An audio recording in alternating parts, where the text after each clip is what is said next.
system in place to keep us in chains.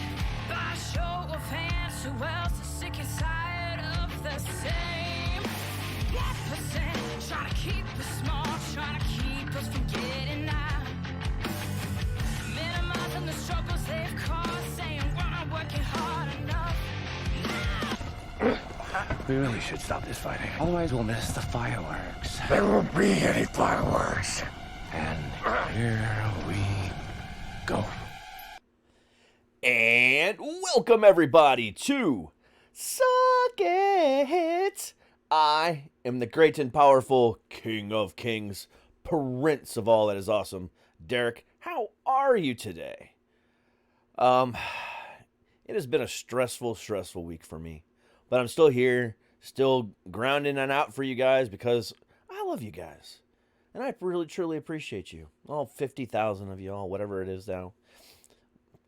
So thank you very much for being here on another edition of Suck It with another installment of our Mind, Body, and Soul series. It's been a hell of a ride, getting back into the whole mental health stuff again because, as we've talked about many times before, I lost track of it a little bit, got really excited about talking to all these bands and actresses and actors and comedians and stuff like that, and I lost sight of the mental health stuff again. But ringing it back in, and that doesn't change anymore today because today I have with me a mental health survivor, and he's also a mental health victim. We'll get into that as well because of some situations with him as well. But he's got a really interesting story and a lot of cool stuff to talk about today. So let's just go ahead and get right into it because I really want him to tell his story because that's what he's here for. So you don't want to hear it from me, you want to hear it from him. So please, without any further ado, please welcome to the show, Mr. Seth Pearson. Derek, thank you. What's going on, man? How are you? Oh my gosh. I'm doing fantastic. I'm just preparing to go to Mexico, visit my mentor, and do some awesome work remotely there. And so I'm feeling really light and present. I'm here. What are you going to Mexico for?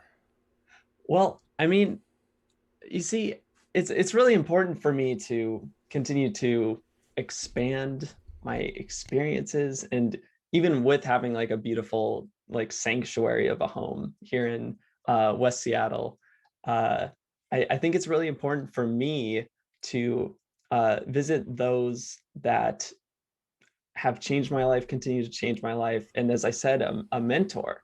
For a lot of my life, I didn't really have a mentor until about 3 years ago. And and his name is Ken Bonnet Jr. He is a incredible like leader. He helped me find mature masculinity within myself when I didn't even know that I didn't have that. And so I continue to learn from him, and he continues to learn from me. And seeing him in a beautiful space like Mexico, where he feels very alive in himself, will like just give me so much energy. So I'm there because I know when I'm at my best, I'm going to be helping others and serving from the best and like purest of light, basically. That's pretty awesome. I like that. That's actually really awesome. So why don't you tell everybody who you are and what you do and stuff like that, and why you're here. Yeah. Well, as you heard, I'm Seth Pearson. I call myself a self-love warrior, and I call myself that for a few reasons. I coach others in self-love. I specifically help men in the tech industry come alive, because I used to be in the tech industry and I didn't feel alive. And how I've gotten here is through many avenues, and it's really the core message of self-love has rung true every single time. And so I help men one-on-one. I do that in person. I do that over FaceTime, over Zoom. and I've completely changed and helped other people change their own lives. If when people check out my website, loveamp.com, they'll see there's all these testimonials. I have these video testimonials as well on YouTube. And I can't make this stuff up when people say they've like started from a place of not, of thinking like they were lost, like they didn't feel connected to life. They didn't feel like they could create the relationships that they wanted, like to create a core friend group, to have a long-lasting romantic relationship. And now they've discovered that once they find all this fulfillment and love within themselves, that then begins to mirror and reflect outwardly in the external world. Um, I like that a lot. And you're not wrong. I mean,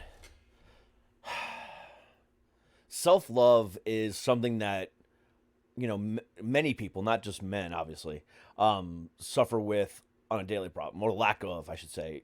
Self love is something that many people suffer from every day, and it's one of the leading causes to anorexia and bulimia and suicide and everything else like that. I mean, there's so many different things involved, but you know, to take it to the level that you have, what exactly drove you to where you're at right now? What vehicle is what got you here? Yeah, I would say there's been a few uh, big moments that really look at self-love. And the high level of it is that when I was in college, that was when I was struggling with depression, that I was in a deep depression, um, that I did all of these comparisons. Especially those that were going to make potentially, I was like worried about people making more money than me out of college. I was worried that if I didn't get a job, what I would do. I didn't have a romantic life. I convinced myself that I didn't need it. I convinced myself that the environment that I was in college was healthy for my growth. Um, and all of that, through that experience, I realized, I was like 24. I was even outside of college, that I realized that I didn't think of myself as a man. Like, and not in the sense of like, I think I might be more of the feminine nature, like, or like maybe I'm meant to be a woman. Is more of, I just thought of myself as a boy, and I wanted so desperately to find that masculinity within myself. And there was a lot of like kind of self-hatred in that experience. Another pillar is that I lost my mom to suicide when I was 25. And the complexities that led to that moment um, are just so nuanced and so stacked, that created that outcome. And at the same time, so much of it was stemmed from uh, from like long before she even had cancer. Is that, I mean, yeah, it's like cancer, and then all this stuff, and suicide. It's wild. But even Wow. before that, um, was that she wasn't able to speak up for herself, that she wasn't able to state her needs. And not only in my parents' relationship, just in her life, which eventually um, kind of led to the internal like unworthiness story that she had for herself, which is also my story, or like my shadow, that I'm not worthy. Um, and after that, very shortly, was my kind of like first like romantic relationship. And I initiated a breakup, and left the situation because of, there was a lack of self-love within herself that kept um, showing up in ways of sabotage, and um, just very harmful behavior. And it's like, I knew that I wanted to spread the message of self-love once I found it for myself. And at the same time, once my mom passed away, that's when I got the website domain, loveamp.com. Just put a basic page about self-love and talked about how I was kind of doing mentoring work and helping others like in general with um, just like having a better life. And then it was once I left that former partner that I decided, how can I help people like her, but without like getting so involved and then end up hurting myself? Mm. Like, oh, I'll start a podcast. And that's when I started the Love Amp podcast. And yeah, there's more stories still leading me up to where I am now. And those are the core moments. So, what I find interesting, because I've seen this 150,000 times, including within myself, and what you just said, you had a major life, trauma, and then you found a relationship, pretty close to it after. And what happens in those situations is your guard is down and you seem to find the trauma you're looking for.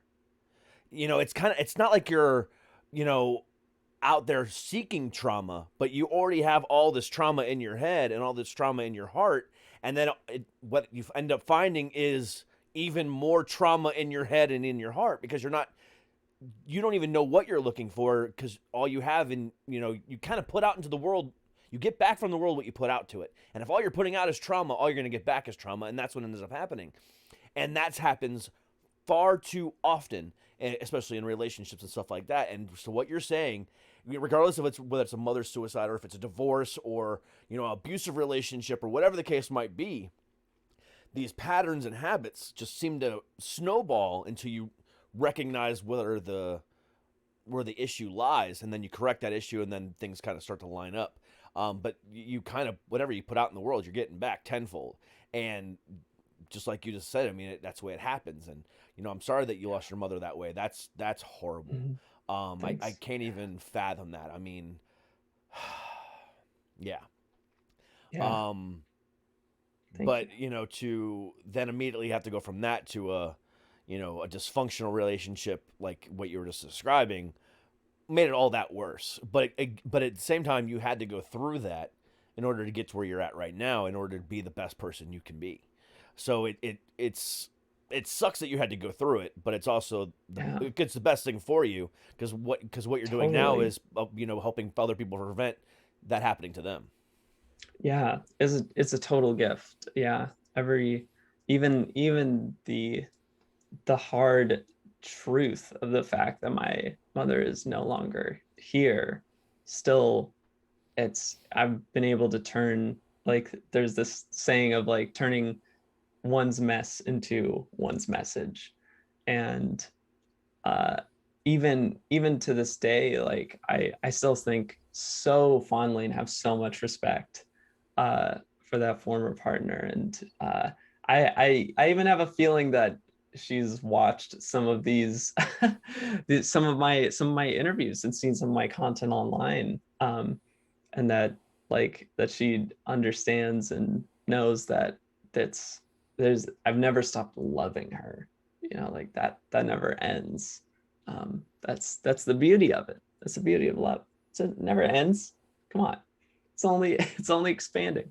And I think it's also something that I started doing after that relationship, as well as I started going to nonviolent communication classes.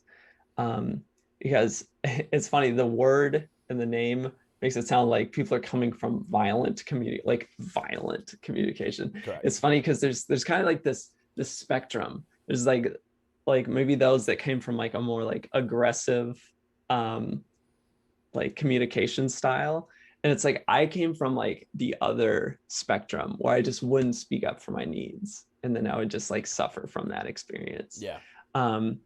And through nonviolent communication work, through studying self-compassion, I've really discovered that, especially like when I think of that former relationship or my mom's experience, is that things come to like happening from so much complexity. Like it's not just one thing that made it so, oh, I had to leave that partnership. And it doesn't mean that she's bad. It didn't mean that I was bad. It just meant like that's what led up to that moment, and we both didn't have the tools to fully like evolve that relationship to be in a state that we're still no longer in contact. Could I message her? Yeah, there's not necessarily a reason not to. At the same time, there's like a respect for space and making sure that however the relationship continues in the future and now, it's in the healthiest way possible. Um, and potentially, if we both had the tools to understand, like, okay, this doesn't work right now, and like, let's make sure that we can both evolve through this, but maybe and like be in contact a little bit, like I just didn't have those tools. And say like uh with my mom, it wasn't just that she had cancer, it wasn't just that she had like issues with like her own worthiness, or like her own issues with like not being able to communicate, or like that the house was a mess, that she was worried about finances. Like it's all of that that compounds. And in the realm of suicide prevention and suicide assessment, there are so many categories to look at. There's like isolation, money worries, feelings of purpose in life, attachment to purpose, feeling like they're a burden. There's even like, do they have access to like firearms or something like that? It's like that's even like a category. There's just like so many categories. Yeah, so remembering that it's not only one's experience like inner world, it's like there are external factors that can lead to these moments happening. They're unfortunate. Very unfortunate. I mean, I attempted suicide twice, so I know that feeling. Mm, mm. But as somebody who has survived it and has now moved on from it and is now trying to do better with his life and help others as well, it's one of those things where it's so hard to acknowledge. I don't want to say it like this because it sounds so weird, but hopefully you understand where I'm coming from. It's hard to acknowledge someone's struggle, with suicide when they went through with it, because it's like, well, I didn't do it, or Bob didn't do it, or if we can do it, why couldn't you? Why couldn't you pull yourself out of it?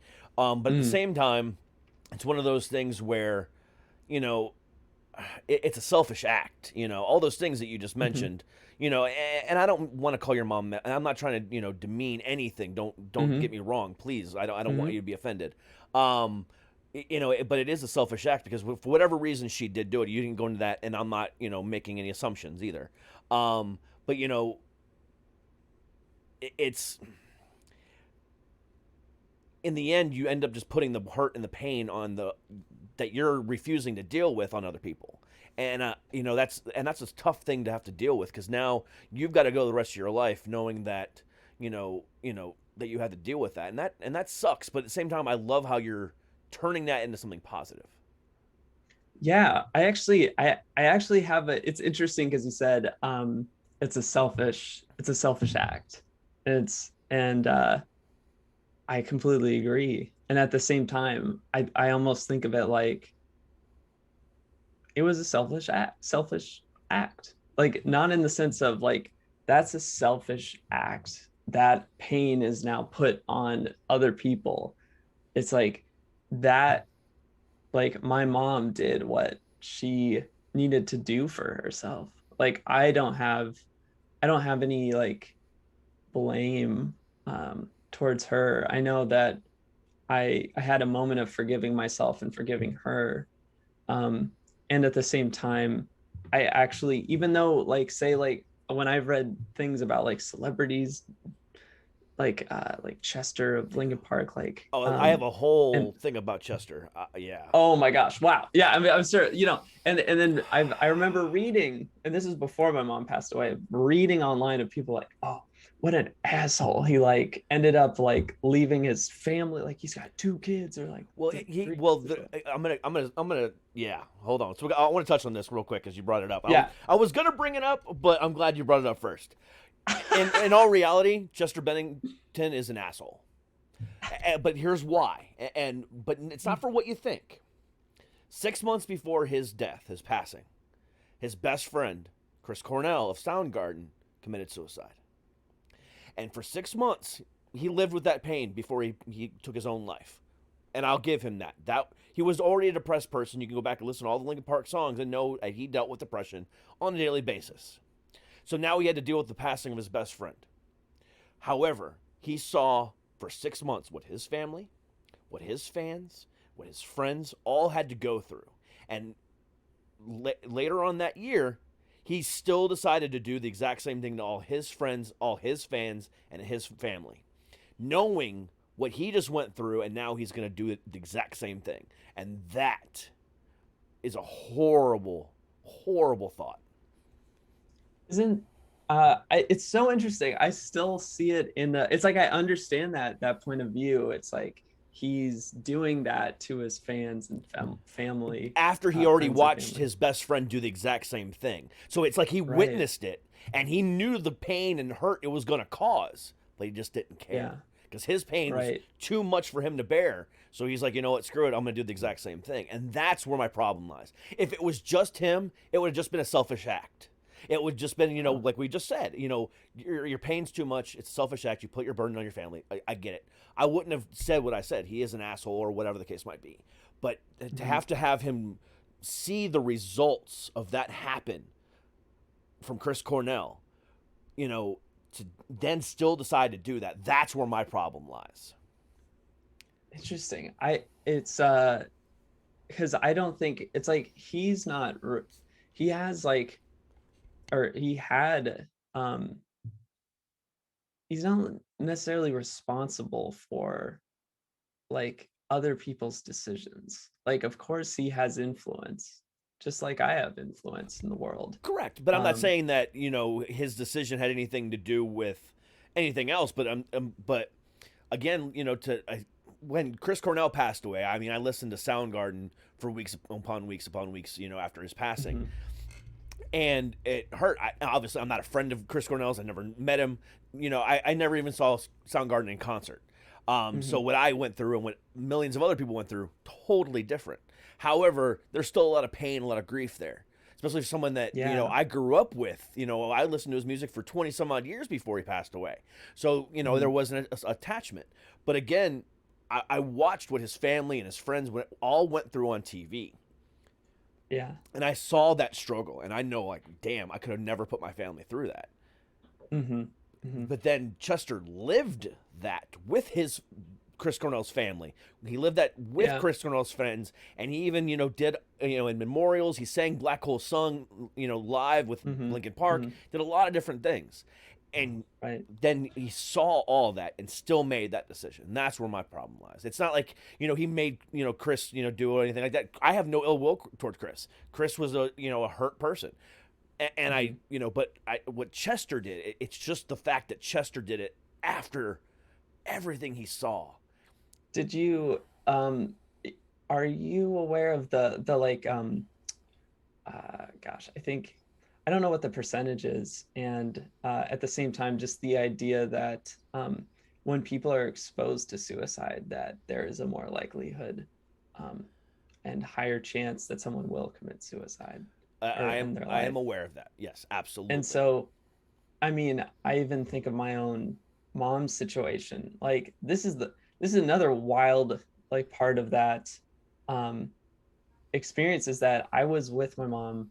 I think this moment was 2 days before she ended her life.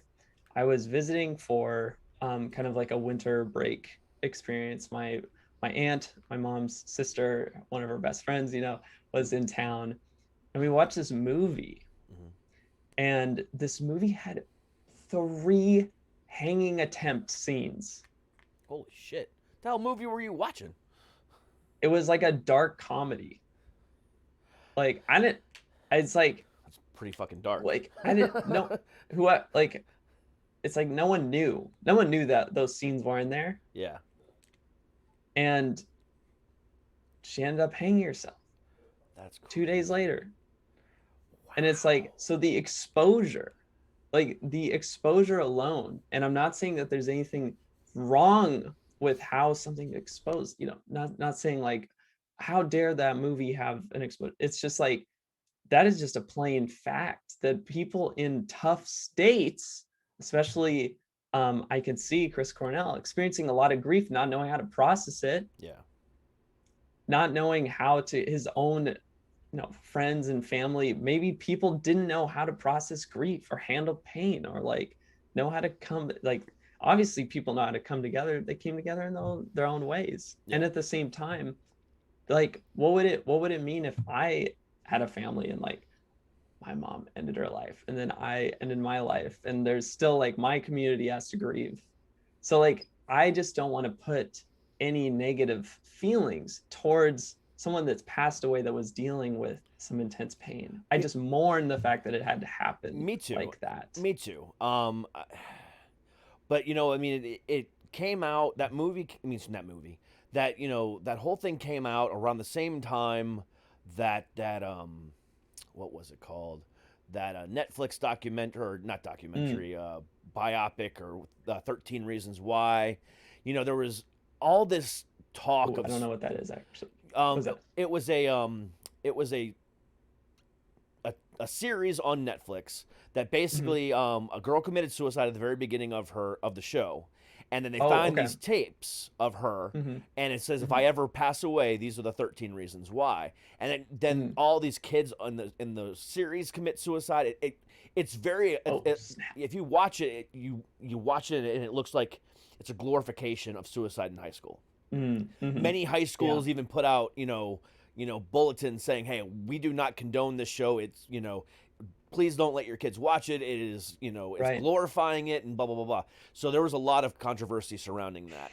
But around that same time, and then the Chris Cornell happened, and then this happened. It was just a string of events, and then that all led there was just too much suicide talk, period, whether it was for it, against it, whatever, prevention, however, there was so much suicide talk, and it was still happening, and it was still being talked about, and it, I don't know, it felt, I can't even tell you how it felt. It just felt not right. It felt like overwhelming. It felt like overwhelming, and not it just inconsiderate. Very much so. Yes, and that's another reason why I say what I say about Chester. It was. I wonder even if how it was. Maybe it was handled by the news, or like how other people posted about it. Like that, it's like, I know I don't have any control over like how other people view me and what they do. Like, I, as like an up and coming person in the Seattle area, like I have no idea how people are going to even use this interview in the future, hopefully for a positive. They're going to see you as a positive, and then they're going to look back and say, did he just say Chester was an asshole? So I'm gonna get the flack here. You're fine. There we go. I don't care, but I don't care what other people think about me. So we're good. and same here. I care like how I view myself, and like I'm not gonna change that. And I see what you're saying. It's like what happened. It's just like how I see other things handled in the world today. I use Black Lives Matter as an example all the time, because like it's absolutely fascinating to me. Is just like, if what I've seen in my life, and is the fact that this message is thrown out there, like, oh, people need to still look at their whiteness, people need to look at the racism in the world, and all of a sudden there's people around me that think they're racist when they're not. Like, that's how the level of insecurity, sometimes the low willpower that has in past moments been in myself, and now I see around me. see a little clearer now. I see where a message is thrown out there into the news and all of a sudden someone's world is rocked, versus a headline comes out and I have the ability to say, okay, move on. Mm. And so just like that, Chester dies from suicide. And someone goes, oh my gosh, now I can't even, oh my gosh, wait, oh my gosh, I'm depressed too. Wait, this really shows like how I'm depressed. And wait, why haven't I considered suicide before? What's going on here? Versus someone that's kind of like mentally in the clear, like they're going to read that and be like, fuck, that's sad. Yeah. I loved Chester's music. I love Linkin Park. I'm going to be listening to Linkin Park and I know I'm good. Like, and oh snap, some of my friends are not doing too well. I'm doing a little better than them. And I seem to be handling it a little better. So I can support them. Yeah. I have the ability. So it's like, again, it comes back to the core issue, or like the core message of like being good, like making sure I'm good. Yeah. Because then you'll notice that throughout this, if they've mentioned some things, and even before the interview, talked about things that are going on in the world. I'm like, yeah, what's going on? Like, and you tell me, and you're like, yeah, it's never. And I'm like, yeah, that's wild. Yeah, it's wild. Because like I know that there's nothing that's gonna be really happening in the world that's gonna like stop me from like enjoying myself. That's something. That's fun. That's a fun one. Yeah. And I do let outside or sources, control my mood sometimes. I'll be honest with you. Like I was telling you before, before we went on the air, I do news shows every day, so it's like I have to, I have to look at the news every day. But I choose, I will sit down and literally go through headline after headline after headline, news source after news source, because I don't want to find like the stories that are really like, oh my God, I cannot talk about this. I don't want to find those. I want to find stories that I can easily joke about and make, humorous opinions on, and maybe have little rants about and stuff like that. But like the really dark ones, I can't. I'll read the headline. Nope, not even touching it. I don't even want to open it. What was one of those? What was one of those today? I don't remember. Like I've just like completely cut it out. I didn't even want to go back and look at it. Or but like yesterday, I saw one, but then I ended up talking about it because I ended up reading the story. But like when I first saw it, I was like, oh my God. It was in Winston-Salem, North Carolina. A little girl, less than a year old, was shot 4 times inside of her house. Wow. Yeah. And that's all it really said was Winston-Salem girl shot 4 times. And I'm like, oh, and there was this little picture of this little cute little baby girl. And I was like, oh my God. But then I was like, I can't talk about this. So I'm like, I don't even want to read the story. But then I went back at it again. I went back and looked at it. I'm like, okay, I want to know if this girl's okay, because it doesn't say if she was fatally shot or anything. So I wanted to read. And I found out like she was only in the hospital for a couple of days and she's already back home. And the entire time she was in the hospital, she was laughing and playing around and having a go. Girl was shot 4 fucking times and had no issues. She's already back home, back to normal. Like everything's fine. And I'm like, this girl's a freaking superhero. Yeah, she's a real life mutant. She's an X-Men. She is like Professor Xavier should take her now. That's what I was feeling. I'm like, that girl's. So I did talk about it, and I was like, but it was a feel good story because I was like, this girl's amazing. And stuff like that, but like I see this stuff every day and it's just like it weighs on me and it sucks. And I can't, because that's like the source of my livelihood. I mean, doing this show is like all I do. I mean, I spend my life online talking to people, putting out podcasts, YouTube videos, whatever. That's my whole life. And if I took that out, I wouldn't have anything to talk about anymore. I feel like you're finding all the stories, because I think us talking right now, I know like one of your shows is a news source, is a news show, for sure. And I wonder if because for me, it's like life every day has its own amazing news stories. Like the people in my life, like I live in a two home community living situation here in West Seattle. It's like right up next to a green belt, amazing forest. It's great. And just the things that, and the people that I know in Seattle that are like leaders in this area and then across the world that I've met through various experiences like Burning Man, and all that are changing the world. I now get these amazing stories from them of just their lives and how they're impacting the world. And how many times I check the news a day is zero. Yeah. And I think I made a conscious choice. Gosh, it was probably 4 years ago.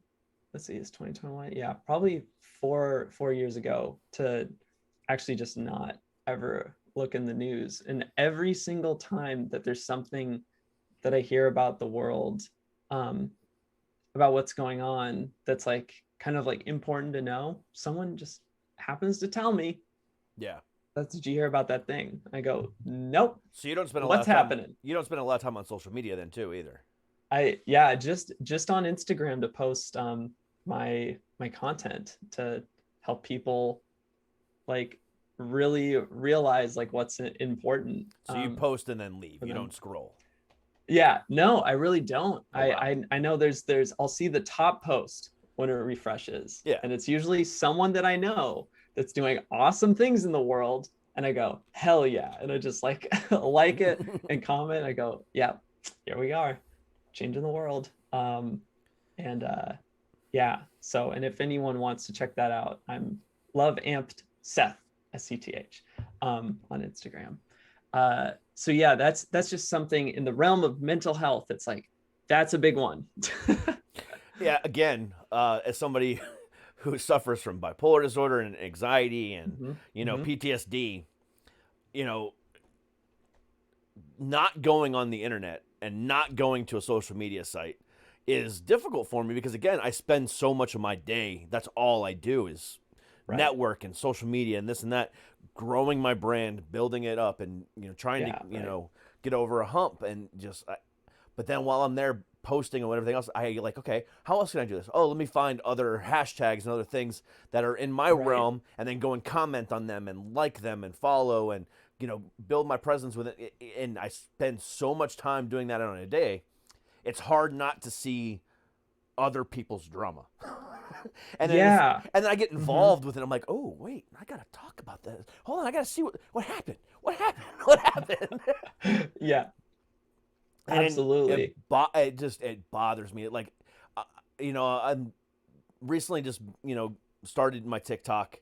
Again, there's another vehicle to build my brand. Totally. But then I'll get stuck on a TikTok rabbit hole of just watching other people's videos. But then like somebody would be like part 1 of 8, and I'm like, okay, I gotta watch all 8 now.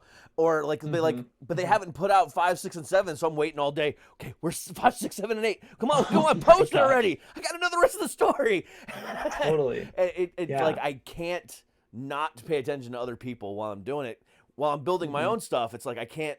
I feel the need to interact with other people as well because if I interact with them, then they'll know about me and vice versa. And it just. But again, I just get stuck inside of this hole that just goes deeper and deeper and deeper and deeper. And then it's like, oh crap, my alarm's going off. I got to go do a show. And then it's like, and then I zone out for a while. But then as soon as the show's over, I rename it real quick, therefore I can easily find it later, and then it's like, okay, back on social media, and or I'm gonna play some Call of Duty or whatever the case might be. It's just, it's a method of growth, but at the same time, it's a rabbit hole that you just can't get out of, and it does hurt me mentally. I'll be honest. Yeah, absolutely. I know that I, especially it's because I have the background in game development, and I actually had a virtual reality and augmented reality company that I was developing. We worked with the Space Needle, the UK government. Oh wow! All these things, and I was in kind of like an industry of kind of like unhealthy workplace habits, unhealthy like lifestyles, I remember kind of Reddit was my rabbit hole source, and sometimes you would YouTube rabbit holes. Um, and then Rabbit holes are just horrible.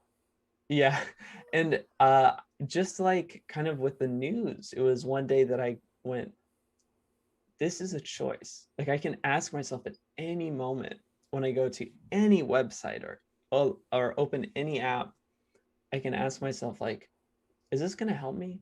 Is this helping me? And then I can easily say like, oh, no. And then I just go, and I just have I know that I have like willpower. Like I can actually influence my own life and make decisions. And so um of course, like sometimes I'll start to it's just I notice that it's just the time in which I catch myself just like get shorter and shorter. If I start to do something, for me, it's I still deal with emails. And it started, like especially with this, when I started my business like full time, I noticed that, oh, I'm like spending time on email like multiple times a day. Like why am I doing that? And so like now I'll like focus on checking like email like really for real, like at most 2 times a day, to like just minimize the amount of time that I'm like kind of like not focused. Like focus is a huge thing for me. Like being able to like block out periods of time, the Pomodoro technique, and I can't recommend this freaking productivity planner enough. This thing is awesome. Like it just helps me like focus on like the exact task at hand, and like don't leave it until I finish it, kind of thing.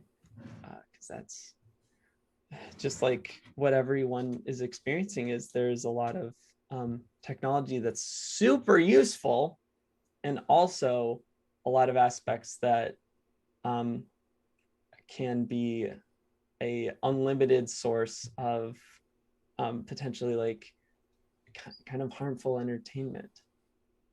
Yeah, I mean, it's straight up just a stressor sometimes. I mean, there's no two ways around it. I mean, I have 3 emails that I check constantly throughout the day because it's constantly blowing up. And it's like, if I don't, you know, take care of this now, it's going to be worse by nighttime. And that even stresses me out even more. So, like, to stop and, not check one of the 3 emails addresses that I have, just do it 2 times a day. I don't know if I could do it. But at the same time, I know I should. You know what I'm saying? I mean, just looking at my inbox right now, I mean, on my one email address, I have, probably 10, nope, 20 right there. And then I have another 15 in another one. And then I have probably another 10 in another. So it's like, it's all day, and it's just nonstop. And it's just, I can't get away from it. But I'm like lots of other people too that are the same freaking way. You can't not live without it. I mean, and not you specifically, but people that are listening or watching, when was the last time you sat down in your couch or your chair or in bed and watched a movie or TV show with your significant other or by yourself or your kids or whatever the case might be, and didn't have your phone in your hand? When was the last time you watched a full 30-minute program and didn't have your phone in your hand? Or when was the last time you watched a full-length movie and didn't have your phone in the hand? It's like you're hard-pressed to actually go, when was the last time I did that? Right. And it's like, holy crap.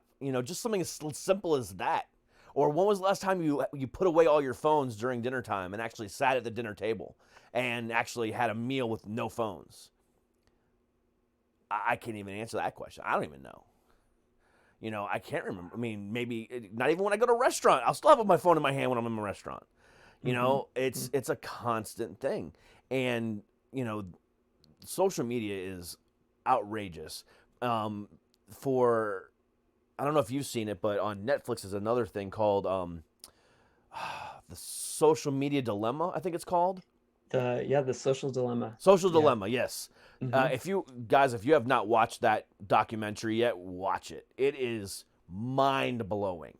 But yeah, it's an interesting watch. But you know what? The complete irony of me saying that is, the entire time I was watching that, I had my phone in my hand. Oh my gosh, Derek! Derek! I cannot lie. I Oh my was goodness gracious. scrolling things and replying to emails, doing this and this because I don't know. And I was like, oh my God, that's so interesting. People are that addicted? Okay, hold on. Yeah, I mean, but I kid you Yeah, not. I it's mean, it's interesting because something that I coach a lot of people on is their focus. yeah. Like creating just like absolutely like productive days. And being able to eliminate things that don't work. Like truly commit to eliminating things that don't work. Like the things that you've told that you know that you want to change. Like there's like that commitment to yourself to fully change it and to stick with it. Because have you or anyone you've known ever worked with a life coach? Oh, we lost you. My fault. I haven't worked with one, but I've talked to many. Okay, gotcha. Have anyone that you know worked with one? My former co-host actually works with one. Really? Yes. What did they say about their experience? Um, I think she just started within the last couple of months, if I remember correctly, and so far it's been pretty positive. Nice. Yeah, for me it was like one of the benefits was I immediately one session with someone. One session. I asked for a $30,000 raise and I got it. Just like that. Just like that, Derek. Wow. Like things like that. Possible. Very possible. And every time I've talked with, one, I have many like mentors, coaches, teachers, all that stuff. And when I have someone that's like, so what are you gonna do about that? Like truly like someone else, I'm not just looking at myself in the mirror. Like being able to say like, so are you gonna commit to checking your email two times a day? And I, you get to say, I'll try. and then you what's trying gonna get you? and You know? then you start talking like Yoda and say, "Do or do not. There is no try." Yeah. Yeah. And I'll be like, yeah, I know." I'll be like, "You have to take my phone away." We're taking it away. We're taking it away. Derek, do you guys ever talk about psychedelics on this show by any chance? Yes, I am actually a huge proponent of them. Oh my gosh. Well, that is beautiful. So I regularly use THC and CBD for my anxiety because I do not Mhm. like Xanax or Klonopin. So I regularly use that Totes. for that. However, I have been doing a lot of research lately on mushroom microdosing because I Mhm. know that the effects of that actually do a brain reset and actually can lessen the effects of depression tenfold Mhm. over any drug that's on the market right now. So those two things right now are in my opinion the two biggest helpers of depression and anxiety out there, and you can't get them unless you live in a state that allows it. And there's only one And state that allows mushrooms, or now two, I should say. And then Oregon. yeah, God. Oregon. Yep, gotta love Oregon. However, they also legalize coke and crack, but we won't go there. Yeah, the decriminalization. Yeah, Yeah, the totally. decriminalization. But yeah, but then marijuana and stuff like that. I'm a firm believer in that. So I mean, Have you hardcore. ever have you ever experienced MDMA? No, Oh my goodness gracious. Do you know about MAPS? no. Multidisciplinary Association for Psychedelic Studies. So another thing that I've done is I've volunteered and worked with Zendo. It's called the Zendo Project. It's part of MAPS. They are the leading. MAPS is the leading researcher for MDMA therapy sessions for those with PTSD, and they also are doing studies with psilocybin mushrooms as well. And one of the actually first ways that I experienced inner peace within myself, like what that means to me, like inner peace, is through an experience with MDMA. And so psychedelics have been really important to me. Again, if people check out the Instagram at LoveAmpSeth, you'll see I talk about psychedelics a lot, and I have a lot of videos on YouTube about psychedelics, and even show experiences of me on Hold on one second. MDMA. Hold on one second, Yes. Seth. For those listening, not knowing what MDMA is, it's Molly or ecstasy or however you want to look at it. But that's what it is. So if you didn't know what that was, that's what he's talking about. Okay, continue. Yes. Yes. Yes. And usually ecstasy can sometimes be like a compressed pill mixed with other things. Recommend not doing that. Recommend getting the pure form. Correct. Like a crystal form if possible. Yeah, and so in those experiences, I've seeked out ways to help others through experiences like that. I began to work with a local harm reduction group called Conscious Crew here in Seattle. They worked with USC events, which did all the big raves here. The big ones are Freak Night, Resolution, Lucky, and then the biggest one is Paradiso, that's held at the Gorge Amphitheater. So I was the lead of what they call the chill zone, where people can go if they're having tough psychedelic experiences. And so through that experience and working with Zendo, like at Burning Man, like helping people through their like first time experiences on LSD, like out in deep playa, and they're like, my world is freaking flipped upside down and changing right before my eyes. And I'm like, I got you, I've been there. I am now like just quite the ninja at like helping other people through those experiences and supporting them. And because they continue to change my life as well. Through experiences. Have you ever experienced ayahuasca, Derek, by any chance? No. Have you ever heard of it? I have not. Wow. Oh my goodness gracious, that is exciting. Ayahuasca is kind of like one of the mothers of all of the psychedelic experiences. Wow, Derek, I'm surprised you haven't heard about this. This is wild. This is great. An introduction, and hopefully anyone that hasn't heard about it yet, this will be your first time. It's DMT basically, mixed with an inhibitor that makes it last a little longer. So DMT can be like vaped or smoked or whatever, and it's usually like a 5-minute experience, kind of like blast off into the universe, kind of dissolve and like be one with it all. Is like a generalization, and everyone's experience is unique. I've had different experiences on it. It's been very important for my kind of growth and development in myself. And ayahuasca is no different. It's over the course of like more 4 or 5 hours. It's kind of like, for me, it's like experiencing vision, like dreams, like how a dream shows up like at night, where it's kind of like in the view. It's like up here. It's like if I were to have it, it's like in front of me like this.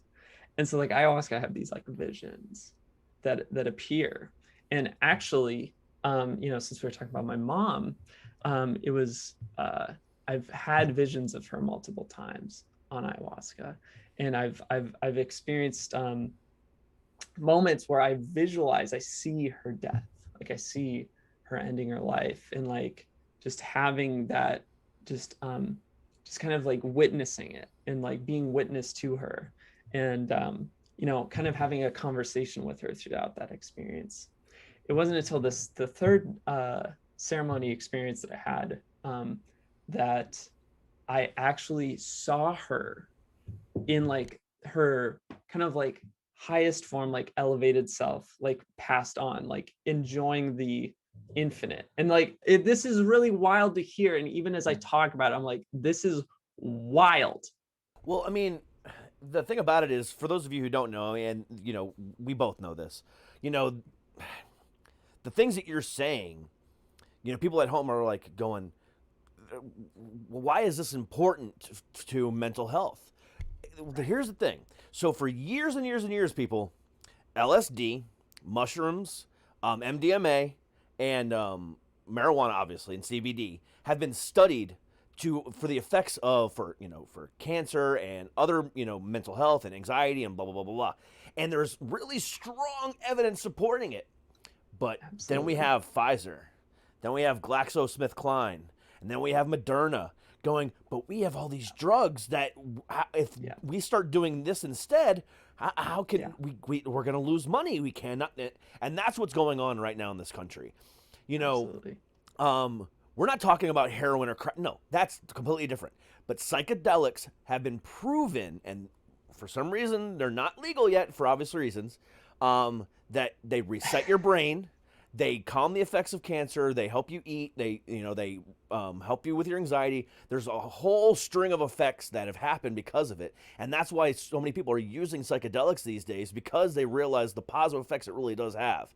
And you can think we're crazy all you want, but do the research yourself. So continue on. Absolutely. I do appreciate Yeah, it. Yes. absolutely. And for those out there that have like, oh, I heard about this. Yeah, I hear even personal stories that people are like having these positive experiences and their life is better forever. And there it goes.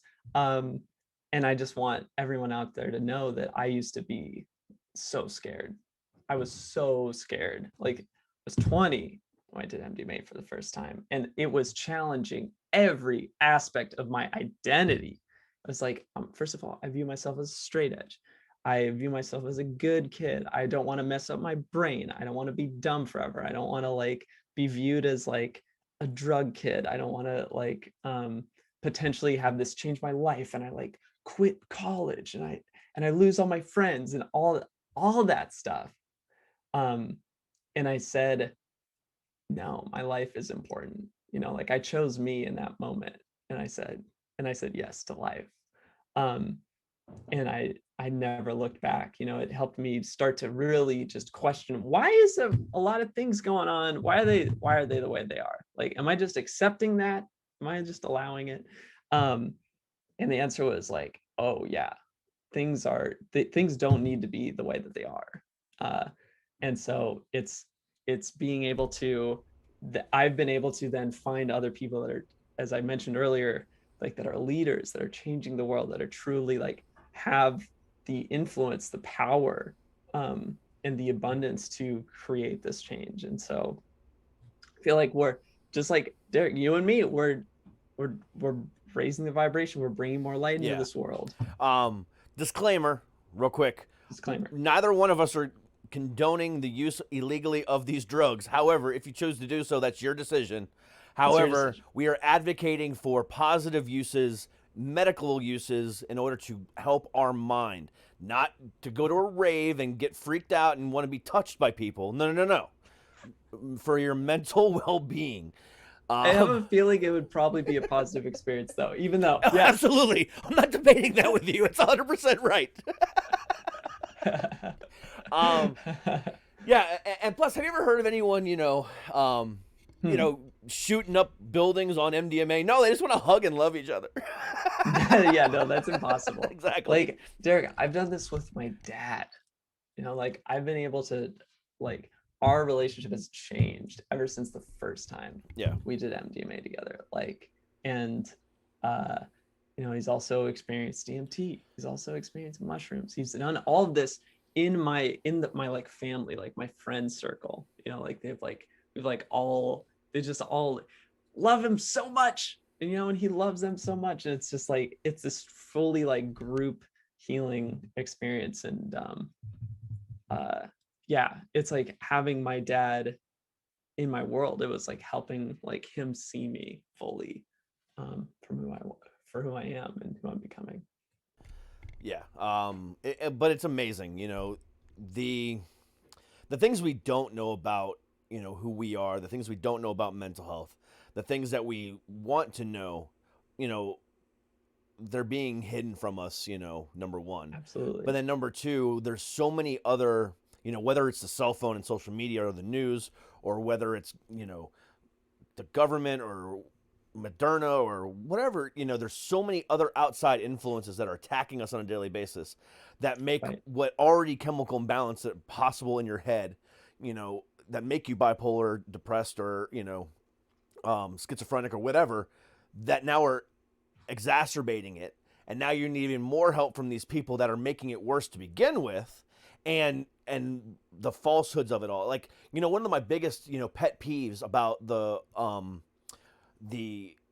drug industry is this, like, and a lot of comedians have made jokes about this. but like Mhm. it's 100% factual. The fact that the side effects of some of these drugs are worse than the actual thing they're trying to treat. You know, Yes. and when you look at some of the other things, like for example, like Lexapro and Zoloft, anything that's mental health related, that's called an SSRI, a serotonin, Yeah. inhibitor, you know, has sexual side effects. So now you were depressed because you were just depressed, and now you're depressed because you can't have sex and you don't want to have sex. So now you gotta go take another pill to help that, and it's like, Yeah. it's Yep. It's ridiculous. ridiculous. Yeah, the story deepens. Both my former partner was on antidepressants, super low sex drive. I was 25 and I had made my sexual debut like earlier that year. I was like ready to explore. And then being with someone where it's like, I just actually don't ever want to. And it's like, what is going on? And then same with my mom. She was on lorazepam and another anti-anxiety, or maybe that was the anti-anxiety. She was on two things at one time, and then one for another. And it was actually when they switched her from one thing to the other, that was also within 2 days of her ending her life. And they talk about the idea that switching these or changing the dosages can be so dangerous, Yeah, so dangerous. like in my research, and you can say I'm wrong. If I'm wrong, I'm wrong. That's fine. Not you. I'm talking about everybody else. Yeah, absolutely. In my experiences, like, there's more suicide deaths with people on, you know, antidepressant medication than there is people off. Number one. Number two, Yeah, the what? one the number one most prescribed drug in the country for depression leads to more suicides than anything else, which is Zoloft. Okay? Yeah. And that was the first drug they put me on, which made me suicidal. And I got off of it within a week. I was like, I cannot do this. No, no, no, Good no, for no, no, you. no. I take Lexapro now, but I don't have those thoughts anymore. I mean, I still have my down day. I mean, Lexapro works pretty damn well for me. I'll admit that. Mm. Um, Zoloft did not. And then there was another one that I took too called, I can't remember what it was called, but it did not work either. But Lexapro does work. But the thing about it is, again, there's so many other side effects that come along with it. Yeah. It doesn't handle anxiety very well. So you got to take something else on top of that in order to make sure this is. But then at the same time, if you're bipolar, you need an additional medicine on top of that, and then this, and then this, and then. But then you see these drug commercials. Oh, if your antidepressant isn't doing what it's supposed to do, try this too on top of the other. And so don't take two antidepressants. And it's like, oh Yeah. my god, Oh my God. it's no matter what you can you can say it's working for you, but then there's so many other things out there that it's just like it's mind-boggling that people aren't Yeah. up in arms more about it. Mhm. It's just baffling. Absolutely. I completely agree. And I still, like, I had a really close friend of mine 2 weeks ago say that they were thinking about going on antidepressants for the first time in their life. And this is someone who I look up to and I think is doing incredible things for this world and for the people in it. And I told this person like I'm not gonna like let this be the reality. Like I'm gonna make like a loving stand. Like I'm gonna like intervene in this way. And this person had never tried MDMA in their life. And I'd been talking to them about it for years. And they finally decided to have the experience. And I kid you not, one beautiful weekend experience at an Airbnb, and they're not considering taking antidepressants anymore. They like have found within themselves the emotion that they've been wanting to feel, like that they've been disconnected from their emotions and thinking positively in those moments. And MDMA really helps with creating those like new neural like pathways, like being able to like have the relief from like the weight of it all, and then be able to create like create like in their own headspace, like the new positive outlooks, the new kind of like ways of just like being present with oneself and enjoying, that carries on. Um, and so that's why, uh, another reason that it's so important for you, it's so important for me to talk about this all the time, because even in my inner circles, sometimes people still talk about doing that, and I just like, I say, no, I've been through this experience too many times with too many people close to me, that like I cannot allow for it to continue. Yeah, I mean, I'm not the biggest advocate for antidepressants. I know they work for me, and for now at least, but I'm hoping that Yeah, right. by the time they stop working, there'll be other alternatives out there. Because the fact is a fact. I mean, they will eventually stop working. I don't care what. If you're on antidepressants for the last 10 years, I bet you $1 your I've milligram heard that so many times. your milligram I've heard that usage so has many times. gone up every year or every 5 years or whatever the case might be, and now you're Yes. probably reaching the highest dose because your brain eventually shuts off to it. Well, Yep. these psychedelics prevent that from happening and actually just reset your brain and again just help get things back to normal. And it's amazing that Exactly. happens. But again, if it works for you, they work for you. I mean, I'm not, especially, for someone who actually takes them, I can't tell you not to take them. But, I was able to, again, find other ways of dealing with my anxiety because, at least, Lexapro isn't a narcotic like Xanax or Klonopin. You know what I'm saying? Right. Those two Yeah. anti-anxiety, Xanax is wild. they're whatever they're called. Schedule 1. Schedule 1. Thank you. Narcotics. On the same level as like heroin and everything else like that. I mean, that's what they literally are. And Mhm. so and CBD and THC has been proven to help with those, so I don't have to take them anymore. So I'm lucky about that. It's just everything else I don't want to mess because I know I have had suicidal thoughts and I know I don't want to mess with this Mhm. Lexapro until other things happen. So I'm a little bit more cautious with that. But my doctor was like, Right. "Yeah, fucking smoke up, dude. Have fun with that." He goes, "Take a gummy bear. I don't care." He goes, "If you don't want to take Xanax," Right. he goes, "I'm more than happy not to prescribe you Xanax or Klonopin anymore." He goes, "If you want to take Right. THC, that's fine." He goes, "For now, do it illegally, and once I'm able to prescribe it to you, I will." He goes, "But that's fine. It's up to you." He goes, "I'm not." Right. He goes, "I'm not condoning it, but I'm not telling you to not do it either." Yeah, there's I'm so like, many winks. I love There was my like doctor. He's 30 so amazing. winks there. Yeah. Yeah. And now he checks on me every once in a while. He's like, "Hey, so I'm like, dude, I'm been doing great." He's like, "Perfect." Had a bear this morning. Yeah. No, I usually take it at night to go to sleep because those fucking those edibles, man. I don't care how little of a dose of that is. Still hits you pretty hard. It still hits me pretty hard. And I get mine. The THC I use is the legal version, the THC Delta 8 versus the Delta 9. If you know the difference. Do you know the difference? I actually don't know. I've been out of the cannabis game for a little while. So in the cannabis industry, there's two different types of cannabis. Obviously, you've got hemp, and then you've got marijuana. Hemp is legal now, okay? And inside of Okay. hemp, just like all plants contain some level of THC, all plants contain some level of nicotine as well. But Yeah. the THC level in hemp is actually 50% less potent than in marijuana.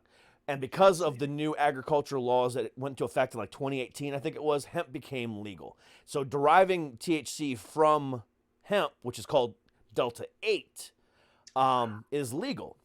So you can go on to any CBD website and you can find Delta 8 cartridges for vaping or Delta 8 gummy bears, Oh. whatever, and they're completely legal to buy. And you can Oh, they'll that's even great. deliver them through UPS. I mean, and Oh, that's great. yeah, I mean, 100%.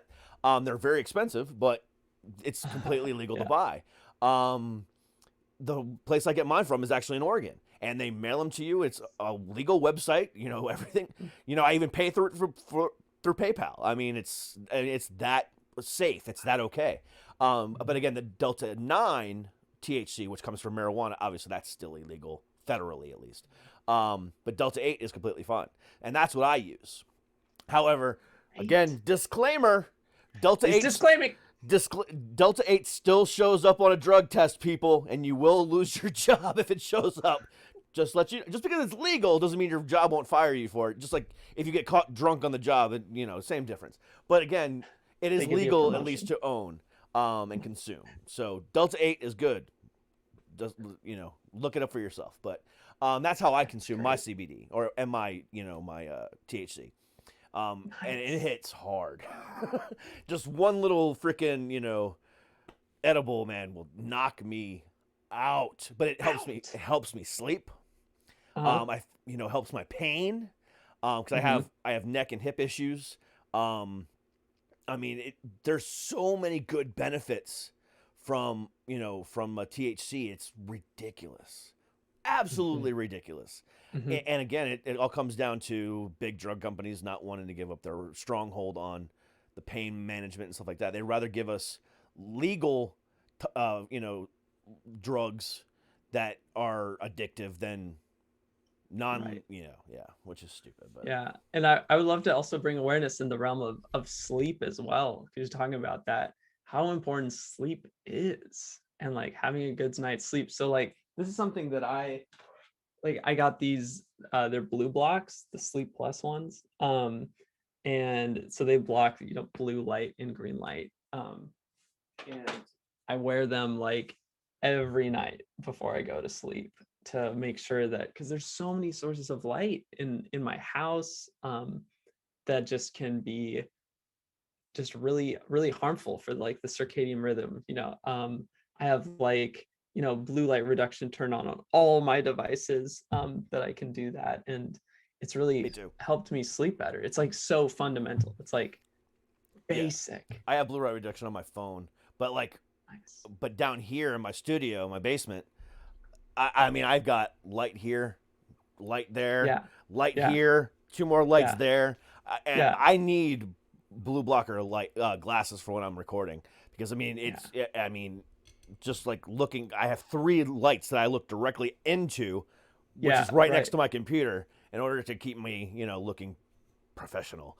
Right. So I definitely need that, because I definitely feel the effects. Like when we're done with this interview, I'm gonna like turn off all the lights and just like, it wears on you. Those lights really do wear on you.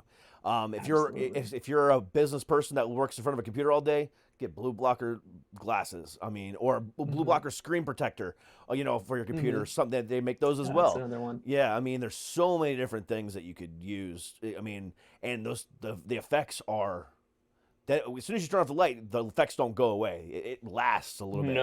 No, it's like I've noticed like just the night and day difference of having that exposure, and then or not having that exposure for a while, and then bring it on, and then closing my eyes and going like, oh yeah, there's I feel it like throughout my brain and my eyes. And the source of some headaches, come from that kind of stuff too.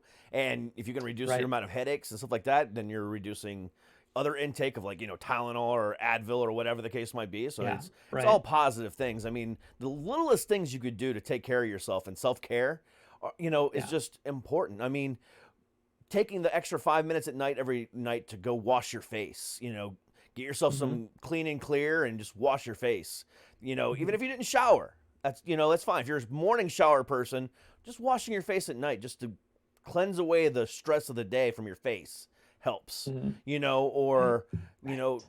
that extra, even if you're not going to go outside all day long, putting on pants, brushing your hair, brushing your teeth, whatever the case might be, taking that extra 5 minutes of not doing anything already to take care of yourself is important. Self-care, self-love, is so important. It is. Regardless of how little it may seem, it can help. If you just take 2 seconds to brush your hair on days where you're off and not planning on doing anything except for watching a Marvel movie marathon and sitting around eating chips and beer all day long, but you brush your hair, you still took care of yourself a little bit, and you feel better towards it. Yeah, and I think it's worth noting, those that are listening that are kind of in the search for like a long-lasting like romantic partner, there's a lot of research out there that it's a lot of the research done by Kristen Neff, actually. She's amazing. That shows that people that have more like higher levels of self-love within themselves are able to, that are actually like more attractive to potential partners, that they are better partners in relationship, they're more understanding, they're more forgiving, they're more able to like compromise in healthy ways, and better communicators. And the list goes on. The like amount of life satisfaction, like the percentage that goes up is very high. And it's just amazing that I had to find this out myself. No one presented this to me.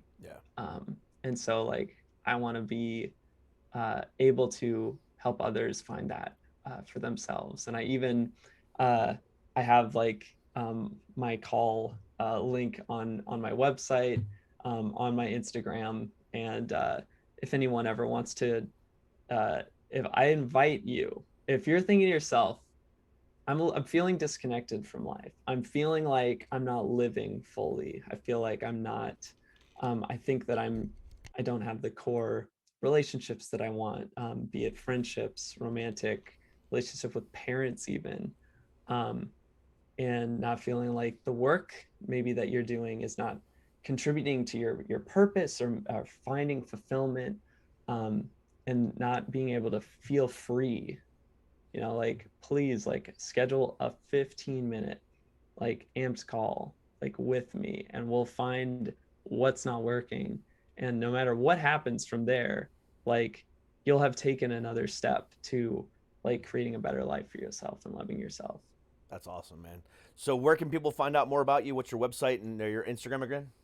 Yeah, loveamped.com, loveamped.com, and on Instagram at loveamped.seth. So loveamped.seth. And again, my YouTube videos are awesome. There's plenty of experiences of me on MDMA as well, kind of seeing the mindset, and I talk through the experiences. And I'll be posting more. Really, I just have great content of me on YouTube doing silly fun things. And yeah, and continue to see me if you're in Seattle as well. I would love to collaborate. Well, I love to collaborate with a lot of people, and I just keep finding more people that are in Seattle specifically that are just freaking awesome, that I'm scheduling workshops for. I post my workshops on my Instagram and on my website under the events tab. I'm actually doing one tomorrow at 3 p.m. Pacific. That's going to be online. It's called Love One, Love All. I'll be doing it with my friend Elizabeth Cunningham. She's a love, sex, and relationship coach. She's a really good friend of mine, and there's a lot of great overlap with the work that we do. And yeah, it's going to be really fun. It's really fun. Yeah. That's awesome. Well, all of Seth's links are going to be in the description of the video and podcast, so please check him out. Follow him on Instagram, follow him on YouTube, and all of his other stuff, and check out his website too. Seth, dude, you are a badass, and I appreciate you coming on, man. Thank you, Derek. I appreciate everything that you're doing for this world, that you are raising people up, that you're spreading just absolutely positive messages, and that you are, spreading truth to the world, and basically fighting evil, Derek. You're fighting evil. Yeah. For anyone that watched the episode the other day from that aired on Monday, about my episode with the flat earther, you know that I'm fighting evil, because that guy is pure evil. But we won't go there. Oh my gosh. And it's like, I learned recently, like, the definition of, like, my definition of evil, which is like anything or one that is like blocking the progression of another being. And that's exactly what this guy's doing, but we won't go there again. There it is. There it is. Derek, this has been a treat. It has been. Super fun, and yeah, I just look forward to seeing it how it evolves. Absolutely, man. Well, I appreciate it. But again, guys, thank you so much for being here. Please come back again tomorrow for more fun content here on Suck It Podcast. But until then, stay happy, stay healthy, and as always, stay heavy, guys. Peace out. See ya. That's what I'm talking about.